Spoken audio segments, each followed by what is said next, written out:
तो हमने last class में पढ़ा था about the different revolutionary activities, जिसके अंदर हमने HRA की जो जितने भी हमारे जैसे सेंट्रल लेजिस्लेटिव बॉम्ब असेंबली जो केस हुआ, सोंडर मर्डर्स हुए है ना लाहौर में, जिसके अंदर जैसे कल ही था जिसके अंदर हमने भगत सिंह चंद्रशेखर आज़ाद और राजगुरु की बात की जिन्होंने सोंडर्स की हत्या की थी। ठीक है, देन हमने चिट्टागोंग की आर्मी रेड के बारे में पढ़ा जिसके अंदर हमने सूर्य सेन और अनंतनाग हो गया, गणेश घोष हो गया, इनकी बात की थी। ठीक है, today we will study about the Simon commission से शुरू करेंगे and then we will gain independence today.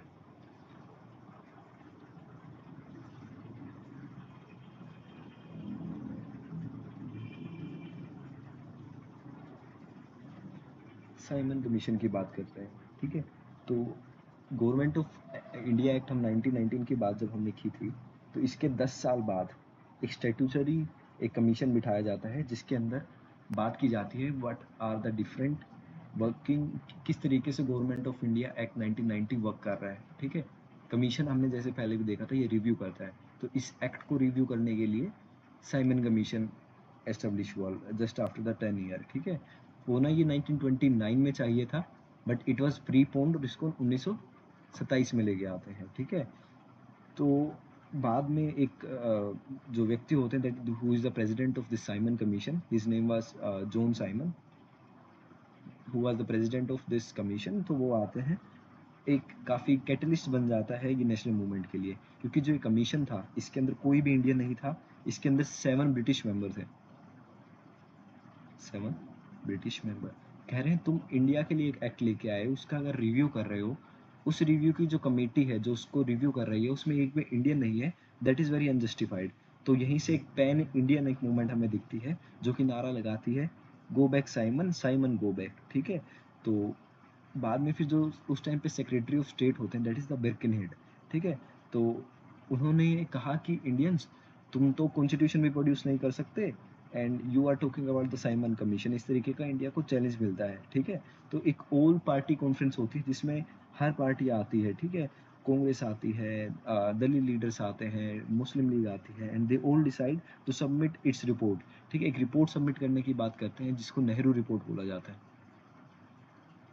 ठीक है, बर्किनहेड ने एक तरीके से चैलेंज कर दिया, उस चैलेंज की वजह से नेहरू रिपोर्ट आती है। ठीक है, इस कमेटी जो होती है इसके अंदर कौन कौन होते हैं, तेज बहादुर सप्रू होते हैं। ठीक है, सुभाष चंद्र बोस होते हैं, मंगल सिंह होते हैं, अली इमाम होते हैं। ठीक है, एक प्रधान करके व्यक्ति हैं वो होते हैं इसमें। ठीक है, बस ये याद, नेहरू जो रिपोर्ट होती है this was placed before the Congress session of Calcutta 1928। ठीक है, और इसको एक्सेप्ट कर लिया जाता है। ठीक है, 1928 में ये रिपोर्ट आ जाती है। ठीक है, तो इस रिपोर्ट में असल में मांग क्या रहे थे, India is demanding for the dominion status. ठीक है, इंडिया डोमिनियन स्टेटस की बात कर रहा था। ठीक है, कोई भी सेपरेट इलेक्टोरेट है वो नहीं होगा, उसकी रिजेक्शन की बात कर रहा था। ठीक है, बट एक जॉइंट इलेक्टोरेट की बात जरूर की गई थी मुस्लिम्स के द्वारा, है ना, कि जहाँ मुस्लिम मेजोरिटी में है वहाँ पे they should have some reservation in their seats. ठीक है, कंटेम्प्रेरली हमें क्या दिखते हैं, अब जिन्ना इससे खुश नहीं होते हैं इतना। ठीक है, तो जिन्ना अपने 14 पॉइंट्स देते हैं contemporary to the Nehru report. ठीक है, जिन्ना अपने 14 पॉइंट्स लेके आते हैं। ठीक है, इसमें भी वो वही बातें करते हैं कि फेडरल कॉन्स्टिट्यूशन होना चाहिए, बस 1/3 रिजर्वेशन की बात करते हैं to the central legislative assembly, कितना 1/3 मुस्लिम्स को मिलना चाहिए। ठीक है, जो सेंट्रल लेजिस्लेचर है, वही सेपरेट इलेक्टोरेट की बात करेंगे, बेसिक बेसिक जो बातें हमें पता होती है। ठीक है, रिलीजियस फ्रीडम की बात करेंगे इन दिस जिन्ना के 14 जो पॉइंट्स होते हैं। ठीक है, देन 31 अक्टूबर 1929 को हमारा इरविन का डिक्लेरेशन आता है। We have Irwin's declaration. ठीक है, तो इवन बिफोर जब साइमन कमीशन की रिपोर्ट पब्लिश होती है, ठीक है, साइमन कमीशन की अभी तक रिपोर्ट पब्लिश नहीं हुई है। ठीक है, उससे पहले जो लॉर्ड इरविन होते हैं, एक ये उस दिन 31 अक्टूबर को दिवाली का दिन होता है। ठीक है, तो उस दिन एक डिक्लेरेशन वो अनाउंस करते हैं, कहते हैं कि वी हैव टू, एक पर्पस उनका इस रिपोर्ट का ये था कि टू रिस्टोर द फेथ है, कि जो ब्रिटिश पॉलिसी है उसका एक अल्टीमेट पर्पस है लोगों को बताएं। ठीक है, कि अल्टीमेट पर्पस क्या है ब्रिटिश पॉलिसीज का, इंडिया की भलाई करना, इंडिया को आज़ादी दिलवाना, इंडिया को डोमिनियन स्टेटस एक टाइम बाद दिलवाना। ठीक है, तो वो इरविन इसमें क्या आर्ग्यू करते हैं, ही विल आर्ग्यू कि जो ब्रिटिशर्स हैं they were ready to grant the dominion status. Dominion status को इस तरीके से समझो कि जितना भी इंटरनल इंडिया का जितना भी एडमिनिस्ट्रेशन होगा that is under the Indians, but military और अगर हम इसकी बात करें foreign policy that will be under the Britishers only, ठीक है। तो उस टाइप का स्टेटस इंडिया को दे दिया जाएगा, ठीक है। बाकी किसी एडमिनिस्ट्रेशन में कोई भी ब्रिटिशर्स नहीं होगा, ठीक है। तो उसकी बात कर रहे हैं, ठीक है। बाद में फिर साइमन कमीशन अपनी रिपोर्ट जब सबमिट करता है उसके बाद क्या होती है, राउंड टेबल कॉन्फ्रेंसेज होती हैं, ठीक है, टू डिस्कस द थिंग्स, है ना। तो सेम उस चीज़ के लिए डोमिनियन स्टेटस की बात के लिए different different round table conference होती है। इसी बीच एक दिल्ली मैनिफेस्टो आता है।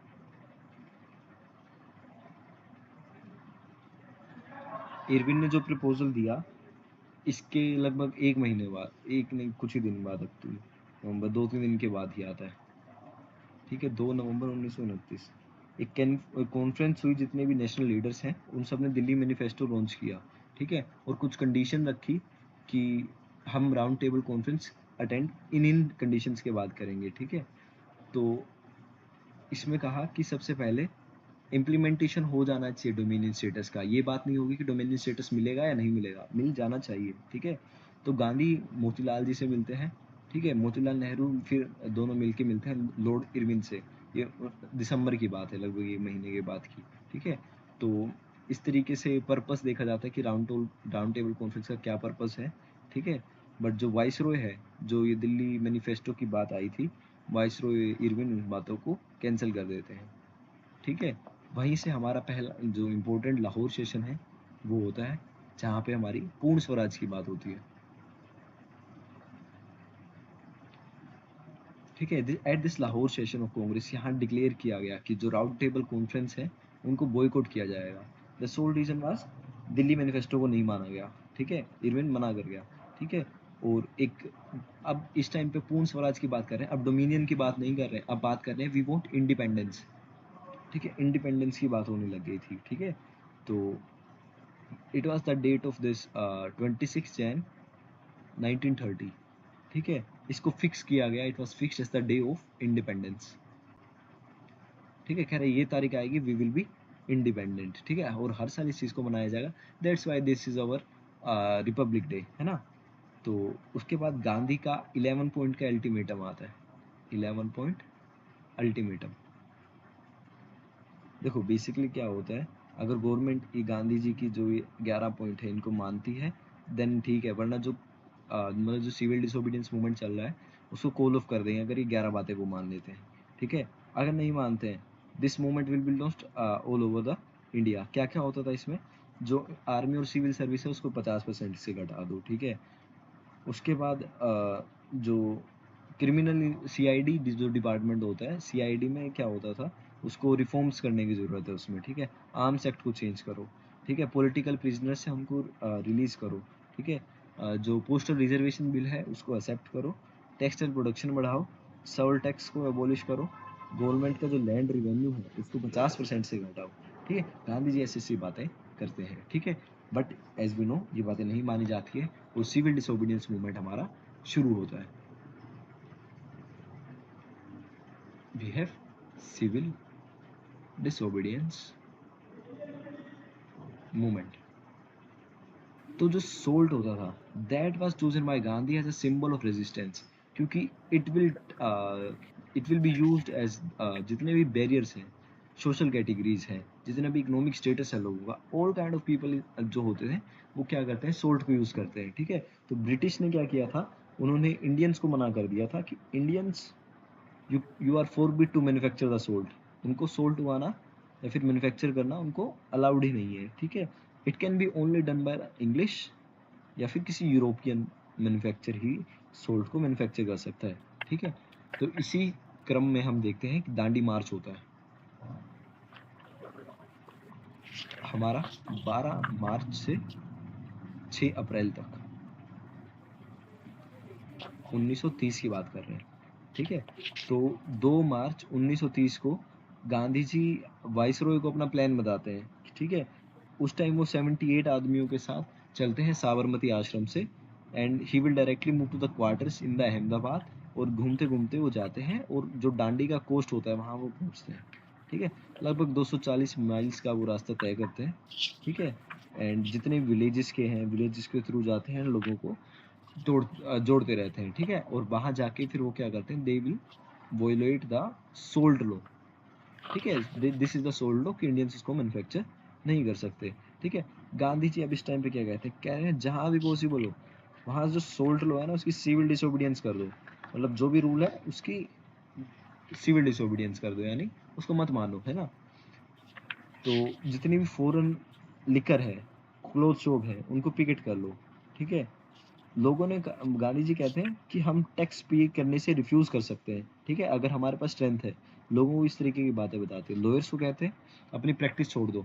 ठीक है, पब्लिक ने जो लॉ कोर्ट्स है उनको बॉयकॉट करने की बात की। ठीक है, कोई भी लिटिगेशन नहीं करेगा। ठीक है, गवर्नमेंट सर्वेंट्स को कहा गया कि रिजाइन कर दो। ठीक है, हम सिविल डिसोबीडियंस के बारे में बात कर रहे हैं। ठीक है, जो लोकल लीडर है वो अपने लेवल पे काफ़ी इस मूवमेंट को इन्हीं क्रम में आगे बढ़ाए। ठीक है, ये मूवमेंट आगे स्प्रेड होती है। ठीक है, जो मार्च हमने देखा that will begin on like March की 12 तारीख को। ठीक है, मार्च की 12 तारीख को इट विल बिगन, है ना। तो गांधी जी इस सोल्ट लॉ को एक तरीके से ब्रोक करते हैं। ऑन अप्रैल 6 वो एक सोल्ट का लंप उठाते हैं और उसको मैन्युफैक्चर करते हैं। ठीक है, तो एक स्टोरी से सुना रहा हूँ, उसको समझना। ठीक है, गुजरात में क्या होता है, 300 विलेजेस के ऑफिशियल्स होते हैं, वो रिजाइन कर देते हैं जैसा कि गांधी जी ने बोला। ठीक है, यूनाइटेड प्रोविंसेस में क्या होता है, कोई भी रिवेन्यू नहीं देता है, रेंट कैंपेन स्टार्ट हो जाती है। ठीक है, जो कमला देवी चट्टोपाध्याय नाम था, उनको कोर्टेड अरेस्टेड होता है क्योंकि उन्होंने जो ये सोल्ट लॉ है और लिक्वर लॉ है इसको तोड़ा था। ठीक है, स्वदेशी जो गुड्स है वो काफ़ी पॉपुलर हो जाता है इस टाइम पे, फॉरेन गुड्स को बाइकआउट कर दिया जाता है। ठीक है, इस टाइम पे प्रभात फेरीज लगती हैं। ठीक है, जो काफ़ी कॉमन रहती है। ठीक है, सब लोग सुबह सुबह जाते हैं, सिंगिंग करते हैं, नेशनलिस्ट जितने भी हमारे सॉन्ग है वो गाते हैं। ठीक है, भागलपुर में अगर हम देखें एक चौकीदारी टैक्स लिया जाता था। उसने वो चौकीदारी टैक्स या फिर जो जमींदार को दिया जाता था उसको लोगों ने देना बंद कर दिया। ठीक है, इस टाइम पे जो राजेंद्र प्रसाद होते हैं, he will emerge as a one of the great leader of this movement, and also the Abdul Bari. ठीक है, ये दोनों काफ़ी फेमस होते हैं। ठीक है, नॉर्थ वेस्ट फ्रंटियर प्रोविंस की बात करें, यहाँ अब्दुल गफार खान होते हैं, गफार खान। ठीक है, तो ये काफ़ी इंपॉर्टेंट लीडर हमें दिखते हैं। And in the south India हमें राजा Gopalachari, he will emerge as a one of the most important leader in the South India। ठीक है, तो एक क्वेश्चन ये बन सकता है कि सोल्ट लॉ के रिगार्डिंग कितने कितने लोग किस किस जगह पे सोल्ट लॉ ब्रेक करते हैं। ठीक है, important one is Rajendra Prasad, Abdul बारी, नॉर्दर्न वेस्ट फ्रंटियर प्रोविंस पे अब्दुल गफार खान, साउथ इंडिया में राजा गोपालाचारी। मालाबार की बात करें, मालाबार जो हमारा कोस्ट है, इस पर हमें किलप्पन नैयर दिखते हैं, किलप्पन नैयर। ठीक है, वो इसको ब्रोक करते हैं। उड़ीसा में गोपा बिंदु चौधरी होते हैं, उड़ीसा में गोपा बिंदु चौधरी, वो सोल्ट को ब्रेक करते हैं। ठीक है, एंड हाँ, धरसना नाम की एक जगह है, धरसना, यहाँ पे सरोजनी नायडू सोल्ट ब्रेक करती है। ठीक है, एंड ऑल्सो यहाँ मौलाना अब्दुल कलाम भी होते हैं, मौलाना अब्दुल कलाम आज़ाद, वो भी सोल्ट को ब्रेक करते हैं। ठीक है, आफ्टर दिस हम बात करें, राउंड टेबल कॉन्फ्रेंसेज होती हैं। तो मेजरली हमारी जो राउंड टेबल कॉन्फ्रेंसेज होती हैं उसमें बात हमें देखने कौन कौन से लीडर हमारे होते हैं।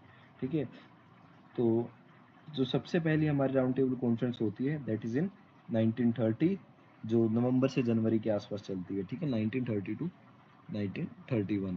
ठीक है, this is our first round table conference. ठीक है, इस सिविल डिसोबीडियंस मूवमेंट के दौरान ही हो रही है। ठीक है, तो कांग्रेस इसमें पार्टिसिपेट नहीं करती है एज दे हैव सेड, है ना। इसे मुस्लिम लीग, हिंदू महासभा होते हैं, लिबरल्स होते हैं, और जो वेरियस प्रिंसेस होते हैं वो इसको अटेंड करते हैं। ठीक है, तो ये काफ़ी मीनिंगलेस एक तरीके से एक्सरसाइज थी क्योंकि कांग्रेस इसमें नहीं थी। ठीक है, तो इसमें लॉर्ड इरविन काफ़ी एक्टिव रहते हैं, ठीक है। तो इसमें हम वैसे देख लेते हैं कौन कौन है। हम एक ही टेबल बनाएंगे, उसमें ही वी विल कवर, ठीक है। We have Muslim, we have princely states, we have Sikh, then कुछ लोग सिंध से भी आते हैं, Hindu Mahasabha, depressed classes, Christians, कुछ पारसीज लोग होते हैं, कुछ लिबरल होते हैं, और भी थे, लेबर। एक एक नाम सबको बताऊंगा, सबका नाम याद करना है, ठीक है। जस्टिस पार्टी से कौन थे, एंड वुमेन कौन कौन थी, ठीक है। मुस्लिम्स की बात करें, जो जिन जिन लोगों ने अटेंड किया है, जो फर्स्ट वाली है Aga Khan. Aga Khan is the important person जो इसको करते हैं। बाकी इसमें दोनों जिन्ना होते हैं, मोहम्मद अली एंड दिस, हाँ मोहम्मद अली ही होते हैं, सॉरी मोहम्मद अली तो जौहर होते हैं, हाँ मोहम्मद अली जिन्ना और मोहम्मद अली जौहर दोनों इसको अटेंड करते हैं, ठीक है। स्टेट्स की बात करें, Alwar, Baroda, Bhopal, Alwar, Baroda, Bhopal, like these are the important one. सिखों की बात करें तो संपूर्ण सिंह, सरदार संपूर्ण सिंह एंड सरदार उज्जवल सिंह, ये दोनों इसको अटेंड करते हैं। सिंध से बात करें, हिदायतुल्लाह, हिदायत, मैच द फॉलोइंग के इतना प्यारा क्वेश्चन आएगा, ठीक है। हिदायतुल्लाह एंड शाहनवाज भुट्टो, शाहनवाज भुट्टो। हिंदू महासभा से देखें, M R. Jayakar and B S. Moonje, ठीक है। डिप्रेस क्लास से बी.आर. अम्बेडकर, जो इनको रिप्रेजेंट करते हैं। क्रिश्चियन से हमारे के.टी. पॉल, पारसी से हमारे होमी मोडी, होमी मोडी, ठीक है। लिबरल से हमारे तेज बहादुर शपरू, ठीक है। वीवन में हमारी बेगम जहानारा, हाँ लेबर आ गया, लेबर में हमारा एन.एम. जोशी, एन.एम. जोशी, यहाँ पे जहानारा, ठीक है। This is justice party. Justice party से हमारा है रामास्वामी मुदलियार, मुदलियार, ठीक है, मुदलियार होगा, ठीक है। एंड वुमेन से हमारी जहानारा, ठीक है। इन इन लोगों ने पहली वाली अटेम्प्ट की, ठीक है। इसके बाद गांधी और इरविन का पैक्ट होता है। गांधी इरविन पैक्ट होता है हमारा 5 मार्च 1931, 5 मार्च 1931 को गांधी और इरविन में पैक्ट होता है, ठीक है। तो जो इसमें क्या होता है कि कांग्रेस के जितने भी मेंबर होते हैं, उन्होंने गांधी को बोला कि तुम इनिशिएट करो डिस्कशंस, है ना। तो दिल्ली पैक्ट भी बोलते हैं इसको, जो गांधी इरविन पैक्ट होता है, ठीक है। तो इसमें कांग्रेस को एक इक्वल फुट पे रखा गवर्नमेंट के साथ, ठीक है। तो इरविन ने गवर्नमेंट की तरफ से कुछ पॉइंटों पे एग्री किया, ठीक है। जितने पॉलिटिकल प्रिजनर हैं, जो वॉयलेंस से नहीं जुड़े हुए हैं, उनको छोड़ दिया जाएगा, ठीक है। जो फाइन्स नहीं कलेक्ट किए गए हैं, उनको भी छोड़ दिया जाएगा। अच्छे अच्छे को थोड़ी बातें की, ठीक है। सोल्ट लॉ को अमेंड कर देंगे, ठीक है। इसके बदले में गांधी दो चीज में डिमांड करते थे, ठीक है। सिविल डिसोबीडियंस मूवमेंट की बात करते थे कि उसको सस्पेंड करो, ठीक है। जो कि नहीं माना, ठीक है। उसके बाद सेकंड राउंड टेबल कॉन्फ्रेंस है, उसको that is the second thing that is here, ठीक है। तो इसके बाद अगर हम बात करें, सेकंड राउंड टेबल कॉन्फ्रेंस होती है, ठीक है। सेकंड इसमें लॉर्ड इरविन होते हैं फर्स्ट वाली में, ठीक है। इन द सेकंड हमारे पास विलिंगटन होते हैं, जो वॉइसरॉय बन जाते हैं, ठीक है। तो इस टाइम पे जो इंडियन वुमेन्स है, उसको कौन रिप्रेजेंट कर रहा है, सरोजनी नायडू रिप्रेजेंट कर रही है, सरोजनी नायडू, ठीक है। तो यहाँ पे क्या होता है कि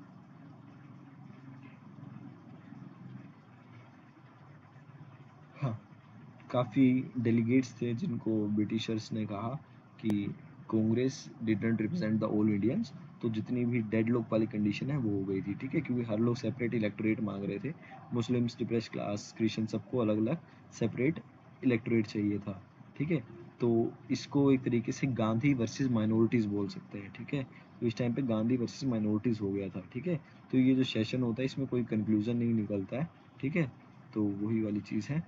and then we have this, Congress से कौन कौन जाते हैं?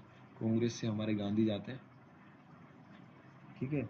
मुस्लिम में सेम आगा खान जिन्ना, शौकत अली, फजूल हक, मोहम्मद इकबाल, ठीक है, मोहम्मद शाफी बीच में होते हैं, ठीक है, हिदायत हुसैन होते हैं, ठीक है। हिंदूज में we have the Mahasabha, same Jayakar होते हैं, मुंजे होते हैं, ठीक है। लिबरल्स में we have this Tej Bahadur Sapru and JN Basu, ठीक है। जस्टिस पार्टी से हमें मुदलियार ही दिखते हैं, ठीक है। सिख के अंदर वही उज्जवल सिंह, अंदर सरदार संपूर्ण सिंह, यहाँ से बर्मा से भी लोग आते हैं, ठीक है। उसके अलावा मोस्ट इम्पोर्टेंटली इसमें जो दो नाम है, एक तो सप्रू याद रखना, एंड BR अम्बेडकर, वो तीनों अटेंड करते हैं, that's why that is important, ठीक है। तो यहाँ तक हमारा सिविल डिसोबीडियंस का दूसरा फेज, फर्स्ट फेज रहता है। सेकंड फेज की अगर हम बात करें जो सिविल डिसोबीडियंस है, वो हमारा 1931 से 1934 का पीरियड रहता है, ठीक है। तो जो वाइसरॉय है इंडिया में, कुछ ओरिएंटेशन उसकी चेंज हुई एंड कुछ सिविल मार्शल लॉ उसने लगाए, ठीक है। गांधी का जब रिटर्न होता है वापस दिसंबर में, तो कांग्रेस डिसाइड करती है कि हमें दोबारा से सिविल डिसोबीडियंस मूवमेंट चलानी चाहिए, क्योंकि गांधी को जेल से छोड़ दिया, ठीक है। तो लॉर्ड जो हमारे विलिंगटन होते हैं, तो लॉर्ड विलिंगटन क्या कहते हैं,